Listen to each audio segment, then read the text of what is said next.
নমস্কার, দেখছেন এবিপি আনন্দ। আপনাদের সঙ্গে আমি কুসুমিতাই শুরু করছি আনন্দ সকাল। গতকাল একেবারে ঐতিহাসিক একটা ঘটনা ঘটে গেল বলা যায়। পশ্চিমবঙ্গের বুকে একেবারে 26,000 চাকরিজীবী যারা ছিলেন তাদের চাকরি চলে গেল। চাকরি বাতিল মামলার শুনানির রায় ঘোষণা ছিল সর্বোচ্চ আদালতে, এবং ঠিক এক বছর আগে কলকাতা হাইকোর্ট যে রায় দিয়েছিল, অর্থাৎ 25,752 জনের চাকরি বাতিলের সেই রায় বহাল রেখেছে সর্বোচ্চ আদালত। আর তার জেরেই সব থেকে বড় প্রশ্ন এখন, একদিকে সরকারি স্কুলগুলো চলবে কিভাবে, এবং এই 26,000 মানুষ কোথায় যাবেন, এরা কি তাদের বর্তমান, কি বা তাদের ভবিষ্যৎ, আলোচনা করবো যারা রয়েছেন আমাদের সঙ্গে। প্রথমেই পরিচয় করিয়ে দিই, সমীর চট্টোপাধ্যায় রয়েছেন পঙ্কজ রায়, আইনজীবী বিক্রম বন্দ্যোপাধ্যায়, সৈকত গিরি। সবাইকে স্বাগত জানাই আলোচনায়। ঠিক কি নির্দেশ গতকাল সুপ্রিম কোর্টের প্রধান বিচারপতির বেঞ্চের?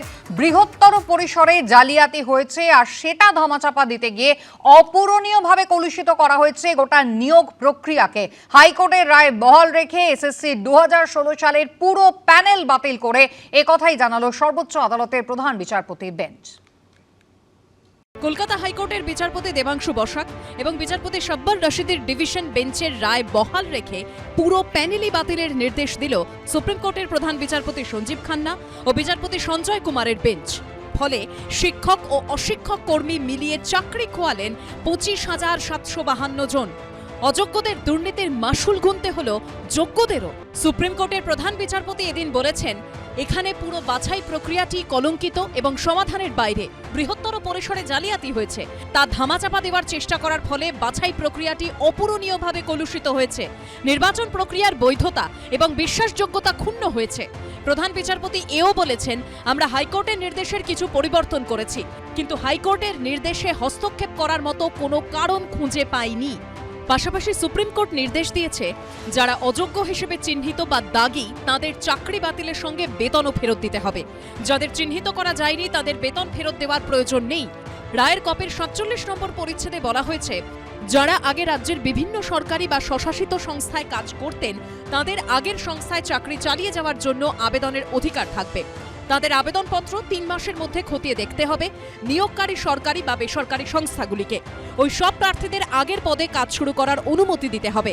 চাকরি ছাড়া এবং পুনরায় যোগদানের মধ্যেকার সময় ব্রেক ইন সার্ভিস হিসেবে বিবেচিত হবে না।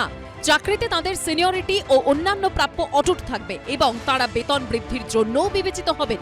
সুপ্রিম কোর্টের এদিনের রায়ে উল্লেখ করা হয়েছে, আমরা নিশ্চিত দুর্নীতির জন্য গোটা নির্বাচন প্রক্রিয়ায় ইচ্ছাকৃত আপোস করা হয়েছে। এদিন সুপ্রিম কোর্টের প্রধান বিচারপতি সঞ্জীব খান্না বলেন, যে সমস্ত চাকরি প্রাপক কলঙ্কিত নন তাঁরা আগে যে সমস্ত সরকারি দপ্তরে কাজ করতেন সেই পুরনো জায়গায় কাজ করতে পারবেন। সৌভিক মজুমদার, বিজেন্দ্র সিংহ ও কৃষ্ণেন্দু অধিকারীর রিপোর্ট, এবিপি আনন্দ। আমি আলোচনায় আসবো আইনজীবী বিক্রম বন্দ্যোপাধ্যায়কে দিয়ে আলোচনা শুরু করবো। বিক্রমবাবু, নির্দিষ্ট করে দুটো প্রশ্ন। প্রথম, যে 3 মাসের মধ্যে এই পরীক্ষা প্রসিডিওরটা যেটা করার কথা বলা হচ্ছে, কারা কারা অংশগ্রহণ করতে পারবেন, এবং দ্বিতীয়, এই এসএসসি তারাই কিন্তু গোটা পরীক্ষা পদ্ধতিটাকে পরিচালনা করবে। পরীক্ষা থেকে কাউন্সিলিং পুরোটাই তাদের হাত ধরে হবে। আপনি কতটা আশাবাদী স্বচ্ছতা নিয়ে? দেখুন, পরীক্ষাতে প্রত্যেকেই বসতে পারবে। যারা যারা 2016 সালে অ্যাপ্লাই করেছিলেন তারা বসতে পারবে। তার পরবর্তীকালে যারা এই সিলেকশন প্রসেসের মধ্যে যারা নন টেন্টেড ক্যান্ডিডেট তারা বসতে পারবে। অর্ডারের ডিরেকশানে এটা খুব স্পষ্ট। টেন্টেড ক্যান্ডিডেটদের তারা এই পরীক্ষায় বসতে পারবে না। যারা আইডেন্টিফাইড হয়ে গেছেন অলরেডি টেন্টেড, তারা নতুন পরীক্ষায় বসতে পারবেন না। বাকি 2016 সালের যখন সিলেকশন প্রসেস হয়েছিল তাতে যারা যারা অ্যাপ্লাই করেছিলেন তাদের এজ কন্ডোনেশন করে সুপ্রিম কোর্ট বলেছে এই নতুন পরীক্ষায় বসার নির্দেশ দিয়েছে সুপ্রিম কোর্ট। দেখুন, যারা টেন্টেড ক্যান্ডিডেট তারা যদি বাদ রেখে নতুন করে পরীক্ষা হয় তাহলে পরীক্ষাটা সঠিকভাবে হওয়া উচিত বলে আমি মনে করি। এবং স্কুল সার্ভিস কমিশন এর পরবর্তীকালেও যদি কোনো রকম দুর্নীতি বা কোনো রকম ইলিগ্যালিটি করে তাহলে এই প্রক্রিয়া নিয়ে আবার হাইকোর্টে মামলা হবে। যদি প্রক্রিয়ার মধ্যে কোনো রকম কোনো দুর্নীতি বা কোনো কিছু না থাকে তাহলে তো হাইকোর্টে এই নিয়ে মামলা হওয়ার কোনো জায়গা থাকবে না। তাই জন্য আগামী দিনের পরীক্ষাটা আমাদেরও দেখতে হবে। যদি কোনো কারণে কোনো গণ্ডগোল হয় সেটা নিয়ে আবার আদালতে যাওয়া হবে। কারণ এখানে তো দেখুন কেউ কাউকে ছাড়বে না, এটা কম্পিটিটিভ এক্সাম। এই কম্পিটিটিভ এক্সামে কেউ মামলা করে দিল বা কেউ মামলা করিয়ে দিল বললে হবে না। যে কোনো ক্যান্ডিডেট সে যদি মনে করে তার অধিকার খর্ব হয়েছে তাহলে সে ডেফিনেটলি আদালতে যাবে। সে যদি অ্যাপারেন্ট দুর্নীতি বা কোনো কিছু প্রমাণ নিয়ে কোর্টের কাছে যেতে পারে সেটা তো কোর্টের কাছে এন্টারটেন হবে। আর এই স্কুল সার্ভিস কমিশনের মামলায় যা হয়েছে সেটা আপনি একদম খুব ক্যাটাগরিক্যালি, তার জন্য আইন জানতে লাগবে না। একজন ক্যান্ডিডেট সে ধরুন ফার্স্ট হয়েছে, যে 100 তাকে চাকরি দিয়ে দিয়েছে। এটা কি করে হয়? এরকম ঘটনা মানে ভুরি ভুরি, যেটা আলটিমেটলি সুপ্রিম কোর্ট যখন মামলাটার হিয়ারিং করেছে, কলকাতা হাইকোর্টে বারংবার স্কুল সার্ভিস কমিশনকে জিজ্ঞেস করেছেন জাস্টিস দেবাংশু বসাক এবং জাস্টিস সাব্বার রাশিদি যে আপনারা এটা পৃথকীকরণ করতে পারছেন না কেন বা করছেন না কেন। সেখানে স্কুল সার্ভিস কমিশনের খুব স্পেসিফিক সাবমিশন হাইকোর্টের কাছে ছিল যে possibilities of further illegalities exist. যদি 5,000 বেরিয়ে থাকে, সংখ্যাটা 7,000 বেরিয়ে থাকে, কি সংখ্যাটা 9,000 বেরিয়ে থাকে, বা আমরা যদি ক্লেম করে থাকি 10,000, সেটা অন্য প্রশ্ন। কিন্তু যদি এই সাবমিশন আসে স্কুল সার্ভিস কমিশনের থেকে যে আরও ভবিষ্যতে আরও বেআইনি আসতে পারে, তাহলে তো সেই প্যানেল এমনিও থাকবে না। এমনকি আপনি যদি স্টেট গভর্নমেন্টের অন রেকর্ড সাবমিশন যদি দেখেন কলকাতা হাইকোর্টে, সেখানে বলেছে wide spread illegalities which cannot be determined in exactitude, একদম এই শব্দটা ব্যবহার করেছে। এবং সেটাই যখন সুপ্রিম কোর্টে গেছে সেমই জিনিস দাঁড়াচ্ছে। এবং স্কুল সার্ভিস কমিশনের 5টা-6টা এফিডেভিটে 5 থেকে 6 রকম তথ্য, একদম বিভিন্ন সময় সংখ্যা বিভিন্ন রকম দেখানো হয়েছে এসএসসি। এবং আরেকটা জিনিস সুপ্রিম কোর্ট কালকে রায়ের মধ্যে খুব বড় জিনিস, যেটার জন্য পুরো প্যানেল বাতিল হয়েছে বলে 42 নম্বর প্যারাগ্রাফটা আমি সবাইকে পড়তে বলবো রায়ের। সেইখানে সুপ্রিম কোর্টের কাছে সুপ্রিম কোর্ট অবজার্ভ করছে যে এই যে কত সংখ্যক ইলিগ্যালিটি হয়েছে, সেইটা সরকারের তরফ থেকে বারবার করে ধামাচাপা দেওয়ার চেষ্টা হয়েছে। এবং সেই ধামাচাপা দিতে গিয়ে তথ্যগুলো আরও গুলিয়ে গেছে, এবং তথ্যগুলো এখন যে জায়গায় পৌঁছে গেছে এখানে স্যাগ্রিগেশন করা কোনোভাবেই সম্ভব, একেবারে বিয়ন্ড রিপেয়ার। বারবার কিন্তু সুপ্রিম কোর্টের যে অর্ডার সেখানে এটা রয়েছে।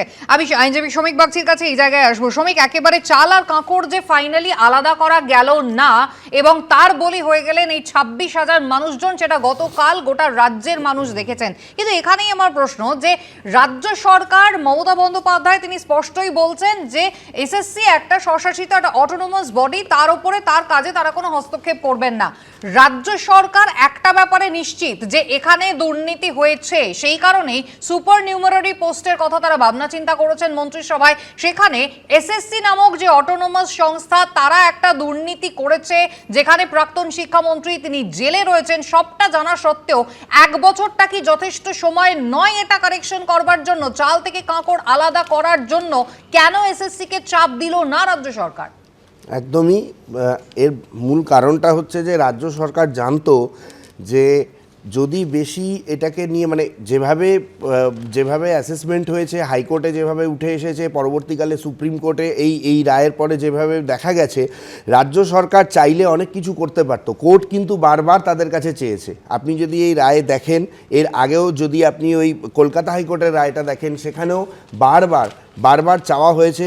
ওই যে 6 মাস সময় দেওয়া হয়েছিল কলকাতা হাইকোর্টকে, সেখানেও কিন্তু কলকাতা হাইকোর্ট রাজ্য সরকারের কাছে এবং ইনফ্যাক্ট এসএসসির কাছেও বারবার বলেছিল যে সঠিক তথ্যটা দেওয়া হোক, কতজন মানে ইল্লিগাল ভাবে চাকরিটা পেয়েছে। মমতা বন্দ্যোপাধ্যায় গতকাল বলছেন যে রাজ্য সরকারকে তো সুযোগই দেওয়া হলো না, আমাদের যদি সুযোগ দেওয়া হতো আমরা না হয় খুঁজে দেখতাম কতজন যোগ্য কতজন অযোগ্য। এটা কি নতুন কিছু? দেখুন, না, দেখুন, সবথেকে বড় ব্যাপার হচ্ছে যে মুখ্যমন্ত্রী, মানে তিনি রাজ্যের মুখ্যমন্ত্রী, আজকে অত্যন্ত মানে লজ্জার একটা বিষয় যে তিনি প্রত্যেকটা কোনো জিনিসকেই তিনি সবসময় একটা বাইপাস করার মানে চিন্তাভাবনা। আজকে তিনি পরিষ্কার বুঝতে পারছেন যে তাদের একটা বিশাল বড় গাফিলতি ছিল এবং টাকা পয়সার যে লেনদেন হয়েছে সেইগুলো রাজ্য সরকারের যারা মানে বিভিন্ন পোস্টে রয়েছেন তারা সরাসরি জড়িত। এটা তো আপনাদের চ্যানেলেও বিভিন্ন সময় বিভিন্নভাবে উঠে এসেছে এবং এটা মুখ্যমন্ত্রী কিন্তু পরিষ্কার জানেন। সেই জন্যই আমার মনে হয় তিনি আজকে এই ধরনের কথাবার্তা বলছেন। একেবারে। এবং এই রায় সামনে আসার পরে, শ্রমিক আমি ফিরবো, এই রায় সামনে আসার পরে খুব স্বাভাবিকভাবেই রাজনৈতিক তরজা কিন্তু শুরু হয়ে গিয়েছে। একদিকে মুখ্যমন্ত্রী মমতা বন্দ্যোপাধ্যায় তিনি কিন্তু স্পষ্টই তার সদিচ্ছার কথা যেখানে বলার চেষ্টা করলেন সাংবাদিক বৈঠকে, তার পাশাপাশি বিরোধীরা তারাও কিন্তু সরব হচ্ছেন। দিলীপ ঘোষ তিনি কি বলছেন দেখুন একবার। এই যে 26,000-এর চাকরি গেল, তারা তো সবাই দোষী নয়, সবাই টাকা দিয়ে চাকরি পেয়েছে এরকম নয়। যারা যোগ্য তারা কি অপরাধ করেছিল, এবার তো তাদেরকে ঘটিবাটি বিক্রি করতে হবে কোর্টের নির্দেশ মানতে গেলে। অথচ যারা এই অপরাধটা করেছে, তাদের কাছ থেকে টাকা নিয়েছে, সেই লোকগুলো কি আদৌ কোনোদিন শাস্তি পাবে? মমতা ব্যানার্জি এখনো বড় বড় কথা বলছেন, বিজেপিকে দোষ দিচ্ছেন, অন্য কাউকে দোষ দিচ্ছেন, যে মুখ্যমন্ত্রী পুরো সরকারের রন্ধ্রে রন্ধ্রে দুর্নীতি, পার্টির নেতা থেকে সরকারি কর্মচারী সবাই দুর্নীতির সঙ্গে যুক্ত, মন্ত্রীরা যুক্ত। তিনি কি করে বড় বড় কথা বলেন? আমি জানি না এবারে 500 টাকা বা 1000 টাকার বিনিময়ে লোকে এই দুর্নীতিগ্রস্ত সরকারকে ভোট দেবে কিনা, কিন্তু অপরাধী যারা এবং সরকারে বসে আছে যারা, তাদের অবশ্যই সাজা পাওয়ার দরকার আছে। হাজার হাজার যুবক যুবতীর এই পরিণতির জন্য সরাসরি শাসক দলকে কাঠগড়ায় তুলছে প্রধান বিরোধী দল। আর আপনারা কেস করার আগে একবারও ভাবলেন না? পাল্টা আক্রমণ চালিয়েছেন মুখ্যমন্ত্রীও। শুধুমাত্র মমতা বন্দ্যোপাধ্যায়ের পার্টির লোকেদেরকে, অর্থাৎ অযোগ্য যারা পয়সা দিয়ে চাকরি পেয়েছিল, তাদের চাকরিটা বাঁচানোর জন্য মমতা বন্দ্যোপাধ্যায় এই পুরো 26,000 লোকের চাকরি বলিদান দিয়ে দিলেন। এতগুলো মানুষের চাকরি যাওয়ার পরে বিজেপির মন্ত্রী সুকান্ত বাবু বলছেন, ফেসবুকে তার উক্তি আমি দেখেছি, এর জন্য অযোগ্যদের জন্য যোগ্যদের চাকরি গেছে, এর জন্য আমি নাকি দায়ী। তো আপনারা প্রথমে যখন কেস করলেন একবার ভাবলেন না কারা যোগ্য আর কারা অযোগ্য? সেটা তো গভর্নমেন্টকে ভাবতেও দিলেন না। আপনারা নিজে যোগ্য তো?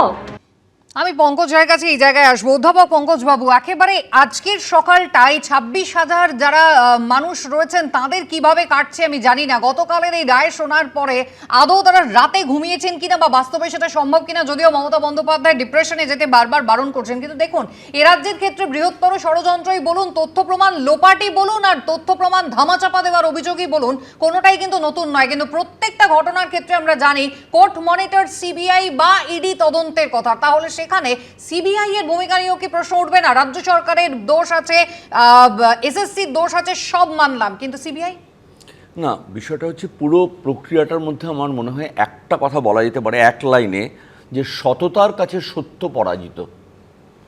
আজকে পার্শ্ববর্তী রাষ্ট্রে একটা গণহত্যা হচ্ছে ইউনূসের নেতৃত্বে, আর এই রাজ্যে প্রজন্মকে হত্যা করা হলো, একটা প্রজন্মকে হত্যা করা হলো। সংখ্যাটা 25,753। যে সংখ্যাটাকে 6,276 এসএসসি বলছে, এবং তারপরেও অনেক অনেক সংখ্যা লুক্কায়িত ছিল। যদি এটাকে আলাদা করা হতো তাহলে আজকে এই রায়টা বেরোতো না। এবং সবচেয়ে বড় কথা, যে যারা এই কাজটা করলো তারা কিন্তু রিওয়ার্ডেড, যারা এই কাজের সঙ্গে যুক্ত। আপনি কি দেখেছেন যে এসএসসি যার নেতৃত্বে এটা হয়েছে তাকে প্রমোশন দেওয়া হয়েছিল? তাহলে তাকে রিওয়ার্ড দেওয়া হচ্ছে, তার মানে কোনো একটা বেনিফিট আন্ডার দ্য টেবিল, কোনো একটা বেনিফিট কেউ বা কারা পেয়েছে, তার জন্য বেনিফিট, এবং যে কারণের জন্য তারপরে তিনি জেলে গেছেন, এবং তিনি আবার কারোর একটা কোনো বিশেষ উপাধির জন্য প্রপোজ করেছিলেন। তাহলে এরা কারা? দেখুন, জেলে যারা গিয়েছিলেন, কল্যাণময় গঙ্গোপাধ্যায় বলুন বা শান্তিপ্রসাদ সেনাই বলুন, প্রত্যেকেই কিন্তু একটা নির্দিষ্ট সময়ের পরে তারা কিন্তু জামিন পেয়ে গিয়েছেন, তারা বাইরে রয়েছেন। সেখানেই তো প্রশ্ন, তাহলে এজেন্সি করলোটা কি? 8,000-এর বেশি একটা অযোগ্যদের তালিকা তারাও তো দিয়েছিল, সেই সংখ্যাটাও তো মিলছে না। সেটাই সব নয়, বৃহত্তর পরিসরের যে জালিয়াতি এবং গোটা নিয়োগ প্রক্রিয়াকে যেভাবে কলুষিত করা হয়েছে, তা এসএসসি 5 থেকে 6 বার হলফনামা চেঞ্জ করেছে। একদম। আমি কুসুমিতে একটা কথা বলি, হলফনামা আমাদেরও কোর্টে জমা দিতে হয় ওথ কমিশনের সামনে দাঁড়িয়ে, সেটা একটা শপথ বাক্য। সেই শপথ বাক্যটা আপনি 5 বার পাল্টালেন। একদম। তাহলে আপনি সেখানে দুর্নীতি করেছেন নিজে বলছেন। একদম। তার বিরুদ্ধে কি ব্যবস্থা নেওয়া হচ্ছে? এসএসসি জড়িত, এসএসসি দুর্নীতি করেছে, এটা নিয়ে তো আর কোনো সন্দেহের অবকাশ নেই বিক্রমবাবু, আমি যদি বুঝে থাকি সঠিকভাবে। কারণ মমতা বন্দ্যোপাধ্যায় তিনিও তো এসএসসির পাশে দাঁড়াচ্ছেন না, তিনিও তো পুরো দায়টা এসএসসির ঘাড়েই ঠেলে দিতে চাইছেন। একটা স্বশাসিত, একটা অটোনমাস বডি, তার ঘাড়ে পুরো ঘটনার দায়িত্ব। তাহলে সিবিআই তো সেটা জানতো, কোর্ট মনিটর তদন্তের নির্দেশ তো দেওয়া হয়েছিল একটা দুর্নীতির খোলাসা যাতে হয়, তার জন্য চাল আর কাঁকড়টা আলাদা করতে পারলো না সিবিআই। এই দায়টা কি তাদের নয়? না না, এখানে সিবিআই এর দায় হবে না। তার কারণ হলো যে সিবিআই তদন্ত করে ওরা 8,500 থেকে 9,000 তারা একটা লিস্ট সুপ্রিম কোর্টে জমা করেছিল। কোয়েশ্চেনটা হচ্ছিল, এটা আইনের কোয়েশ্চেন, সেটা হচ্ছিল সিবিআই যেটা সুপ্রিম কোর্টে জমা দেবে সেটা সিবিআই তদন্ত করে যেটা পেয়েছে সেইটার ওপরে, কিন্তু তার বাইরে যদি কিছু থাকে তার দায়িত্বটা কে নেবে? তার মানে ধরুন আমি রেলে ট্রাভেল করছি, টিকিটটা আমার কাছে আছে কিনা সেটা আমাকে প্রমাণ করতে হবে, এটা আইনের সংজ্ঞা বলে, ইন্ডিয়ান এভিডেন্স অ্যাক্ট বলে। ঠিক সেরকমই এই যে টোটাল এসএসসি পরীক্ষা দিয়েছে তার তথ্যটা, সেই টোটাল তথ্যটা কিন্তু স্কুল সার্ভিস কমিশন এবং রাজ্য সরকারের কাছে আছে, তাই একদম। তাদেরকে টোটাল ডকুমেন্টটা কোর্টের কাছে প্রডিউস করতে হবে। এটা যদি রাজ্য সরকার বা স্কুল সার্ভিস কমিশনের থেকে করতো, যে কতজন ক্যান্ডিডেট টেন্টেড এবং কতজন ক্যান্ডিডেট আনটেন্টেড তার টোটাল লিস্ট সহ ডকুমেন্ট রাজ্য সরকারের তরফ থেকে বাজারে পাবলিশ করে দিত, যেরকম একদম, করে, হ্যাঁ। তাহলে এই জিনিসটা এরকম এত বড় ঘটনা বেশ। ঘটতো না। হাইকোর্টের পর সুপ্রিম কোর্টেও গতকাল 2016 এসএসসির গোটা প্যানেল বাতিল হলো, যার প্রেক্ষিতে মমতা বন্দ্যোপাধ্যায়কে সরাসরি জেলে পাঠানোর হুঁশিয়ারি দিয়েছেন বিরোধী দলনেতা শুভেন্দু অধিকারী। পাল্টা মমতা বন্দ্যোপাধ্যায় বলছেন, বিজেপি যদি ভাবে জেলে পুরে দেবে তিনি আমন্ত্রণ জানাচ্ছেন। মুখ্যমন্ত্রী পদত্যাগ চেয়ে সরব হয়েছে কংগ্রেসও। আপনি নিশ্চিন্ত থাকুন, আপনার শেষ পরিণতিটা জেলে। মুখ্যমন্ত্রী পদত্যাগ করা উচিত বলে আমি মনে করি। পুরো বাছাই প্রক্রিয়াটি কলঙ্কিত এবং সমাধানের বাইরে। এসএসসি দুর্নীতির মামলায় রায় দিতে গিয়ে বৃহস্পতিবার এই মন্তব্য করেছেন সুপ্রিম কোর্টের প্রধান বিচারপতি। কিন্তু এই কলঙ্কের দায় কার? কাদের জন্য অযোগ্যদের পাশাপাশি চাকরি হারালো যোগ্যরা? বিরোধীরা এজন্য সরাসরি দায়ী করেছেন মুখ্যমন্ত্রীকে। আপনি একটা ডাকাত, আপনাকে জেলে যেতে হবে, কেউ বাঁচাতে পারবে না। আর 8 তারিখে যদি সিবিআই ডিভিশন বেঞ্চের অর্ডার আপহোল্ড না রাখে, আমরা বিজেপি ক্ষমতায় আসার পরে কমিশন বসিয়ে আপনাকে জেলে পাঠাবো এই দুর্নীতির জন্য। পাল্টা জবাব দিয়েছেন মুখ্যমন্ত্রীও। যারা আপনারা আজকে বঞ্চিত হয়েছেন ন্যায্যভাবে, তাদের পাশে আমরা ছিলাম, আছি এবং থাকবো। তাতে যদি বিজেপি আমায় মনে ভাবে যে মানবিকতার স্বার্থে দাঁড়ালাম বলে তারা আমাদের সবাইকে জেলে পুরে দেবে, আই ওয়েলকাম। আমি সেটাকে স্বাগত জানাবো, আহ্বান জানাচ্ছি। Catch me if you can. শুধু অবশ্য বিজেপি নয়, সরাসরি মুখ্যমন্ত্রীর পদত্যাগ চেয়ে সরব হয়েছে কংগ্রেসও। কারা অযোগ্য, কারা অযোগ্য নয়, কারা যোগ্য, পুরো বিষয়টাকে গুলিয়ে দেওয়ার যে প্রচেষ্টা শিক্ষা দপ্তর থেকে ছিল, তারই পরিণাম কিন্তু আজকে মহামান্য সুপ্রিম কোর্টের এই রায়। অতএব নৈতিক দায়িত্ব সরকারকে নিতে হবে এবং এই সরকারের ক্ষমতায় থাকার আর কোনো অধিকার নেই। বেলাগাম দুর্নীতি আর তার জেরে হাজার হাজার যুবক যুবতীর ভবিষ্যৎ আপাতত অন্ধকারে। বিজন চক্রবর্তী ও সুমন ঘরাইয়ের রিপোর্ট, এবিপি আনন্দ। পুরো প্যানেল বাতিলের জন্য বিরোধীদের ঘাড়ে দায় ঠেলার আপ্রাণ চেষ্টা করে গিয়েছেন মুখ্যমন্ত্রী। আইনজীবী এবং সাংসদ বিকাশ রঞ্জন ভট্টাচার্যকে তীব্র কটাক্ষ করেছেন তিনি, যদিও পাল্টা খোঁচা দিতে ছাড়েননি সিপিএম সাংসদও। এখানে কেসটা করেছিলেন কে? বিকাশ বাবু। তিনি তো পৃথিবীর সবচেয়ে বৃহত্তম লয়ার। তাকে কেন তিনি এখনো নোবেল প্রাইজ পাচ্ছেন না আমি জানি না। পাওয়া উচিত। ভাবছি একটা রেকমেন্ডেশন করব। আমি তোকে বলেছিলাম মিষ্টি খাওয়াবো। তৃণমূল এবং মমতা বিপদে পড়লেই বিকাশ এবং সিপিএম এর সরকার। সৈকত, প্রশ্ন যেখানে মানুষের জীবন জীবিকার, প্রশ্ন যেখানে একটা গণতন্ত্রে, যেখানে একেবারে মানুষের ভোটে জিতে এসে যারা ক্ষমতাসীন রয়েছেন তাদের এই মানুষের মাথার ছাদ থেকে শুরু করে অন্নবস্ত্র বাসস্থানের দায় যাদের, সেখানে একজন বিকাশ রঞ্জন ভট্টাচার্য, একজন ফিরদৌস শামীম, একজন বিক্রম বন্দ্যোপাধ্যায়, এরা কি খুব বড় ফ্যাক্টর? রাজনীতিটা এই মুহূর্তে সব থেকে গুরুত্বপূর্ণ হয়ে উঠল। মমতা বন্দ্যোপাধ্যায়ের দুষ্কৃতি দুর্নীতিদের রাজ এই পশ্চিমবাংলার মাটিতে, দালাল রাজ, সেই রাজ্যে দাঁড়িয়ে আজকে দুর্নীতির কান্নায় 26,000 পরিবার আজকে 24 ঘন্টা দিনরাত চোখের জল ফেলছে। মমতা বন্দ্যোপাধ্যায় রাজনীতি করছেন, রাজনীতি ভালোভাবে করছেন। উনি স্পষ্টভাবে এই ইস্যুতে বিজেপি সিপিএম টেনে আনলেন, যেখানে পুরো ঘটনাটাতে পরিষ্কার দিনের আলোর মতন 2016 সাল থেকে আমরা বিরোধীরা বারে বারে এসএসসি অফিস অভিযান করেছি, পুলিশ লাঠিচার্জ করেছে। মমতা বন্দ্যোপাধ্যায় মন্ত্রিসভায় বসে এই সুপার নিউমেরিক পোস্ট তৈরি করে এই দুর্নীতিকে একদম প্রাতিষ্ঠানিক দুর্নীতির চেহারা দিয়েছেন। সরকার আড়াল করবার চেষ্টা করেছে, একের পর এক আধিকারিকদের, তাদের বিরুদ্ধে কোনো ব্যবস্থা নেয়নি। কোর্ট বারে বারে বলেছে যে হলফনামা দিতে এসএসসি, মধ্যশিক্ষা পর্ষদ, রাজ্য সরকার কোর্টের কাছে বারে বারে সারেন্ডার হয়েছে, বলেছে দুর্নীতির আর কোনো তথ্য দিতে পারবো না, কারণ আরও কিছু দুর্নীতি সামনে আসতে পারে। আসলে কি সামনে আসতে পারত? আর একটু এগোলে অভিষেক বন্দ্যোপাধ্যায়, মমতা বন্দ্যোপাধ্যায়, ব্যানার্জি পরিবারের দিকে টান পড়া শুরু হতো। এই দুর্নীতির শিকড়ে কালীঘাট থেকে নবান্ন থেকে কামাক স্ট্রিট পুরো তৃণমূল কংগ্রেস, পুরো সরকার নিমজ্জিত। এখানে যারা আজকে মার্কেটে খাওয়ানোর চেষ্টা করছেন যে আদতে বিকাশবাবু দায়ী, বিজেপি দায়ী, সিপিএম দায়ী, আমরা বলছি চোরেদের কোনো রাজনৈতিক রং হয় না।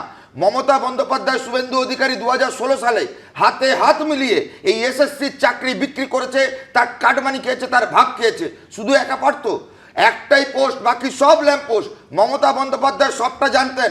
আজকে আমাদের পরিষ্কার বক্তব্য, অযোগ্যদের বাধ্য করা হয়েছে টাকার বিনিময়ে চাকরি নিতে।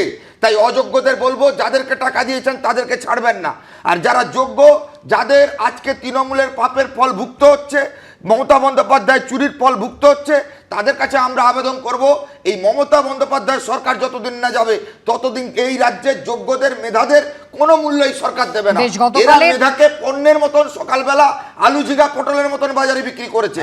এই সরকার চাঁদাবাজি করছে। গতকাল একেবারে এই রায় সামনে আসার পর কিন্তু যোগ্য থেকে অযোগ্য যারাই হন না কেন চাকরি প্রাপকরা, তারা কিন্তু একেবারে রাজ্য সরকারের দিকেই অভিযোগের আঙুল তুলছে। আর তখন আগামী সোমবার নেতাজি ইন্ডোর স্টেডিয়ামে ডিপ্রাইভ টিচার্স অ্যাসোসিয়েশনের সভায় উপস্থিত থাকবেন মুখ্যমন্ত্রী, নিজেই জানিয়েছেন। আমি তাদের কথায় সাড়া দিয়ে 7 তারিখে তারা ইনডোর স্টেডিয়াম বুক করেছেন। আমি 7 তারিখ 12টা 15 নাগাদ তাদের কাছে যাব, তাদের কথা শুনবো। আমি শিক্ষক শিক্ষিকারা, আমি শুনেছি অনেকে ডিপ্রেসড, তারা আপসেট এবং ডিপ্রেশনে চলে যাচ্ছেন অনেকে। কোনো একটা ঘটনা যদি ঘটে তার জন্য দায়ী থাকবে কে? এই হতাশা থেকে, এই অবসাদ থেকে তারা কোন পথে এগোবে আমার জানা নাই, কিন্তু আমি শঙ্কিত। এটা দারুণভাবে প্রভাব পড়েছে বাংলার সমাজে। তার জন্য একমাত্র দায়ী যদি কেউ হন, তার নাম বাংলার মুখ্যমন্ত্রী মমতা ব্যানার্জি। সুমিত্রা, মানবিক সরকার, মুখ্যমন্ত্রী এখন এই ডিপ্রেস টিচারদের পাশে দাঁড়াবেন বলছেন, ডিপ্রাইভদের পাশে দাঁড়াবেন, নেতাজি ইন্ডোর স্টেডিয়ামে যাবেন, ভালো কথা। কিন্তু আজকে যে এসএসসির ঘাড়ে পুরোটা দায় উনি ঠেলে দিতে চাইছেন, সেই এসএসসি যখন একেবারে কলকাতা হাইকোর্ট যখন এই 25,752 জনের চাকরি বাতিলের সিদ্ধান্ত নিয়েছিল, তারপরে মমতা বন্দ্যোপাধ্যায় রাজ্য সরকারের প্রধান হয়ে সুপ্রিম কোর্টে কেন লড়তে গিয়েছিলেন বলুন তো, আপনার আমার করের টাকায়? না, আদালতে তো যাওয়ার, হাইকোর্ট থেকে সুপ্রিম কোর্টে যাওয়ার অধিকার আছে। সব বাঁচানোর ব্যাপার নয়, বিষয় হচ্ছে যে একটা আদালতের রায়, আর জনতার আদালতে মমতা বন্দ্যোপাধ্যায় প্রমাণ করে দিয়েছে জননেত্রী। স্বাভাবিকভাবে তার মানবিকতা, আজকে যারা চাকরি হারালো, এই যে দুটো জিনিস আমার শুধু নিজেকে প্রশ্ন হচ্ছিল কালকে, যে পরীক্ষা দিতে পারবে বা পরীক্ষা দিতে পারবে না, দুটো ভাগ যদি হয়েই যায়, যখন চাকরি থাকবে আর চাকরি থাকবে না, এই ভাগটা কেন করা গেল না?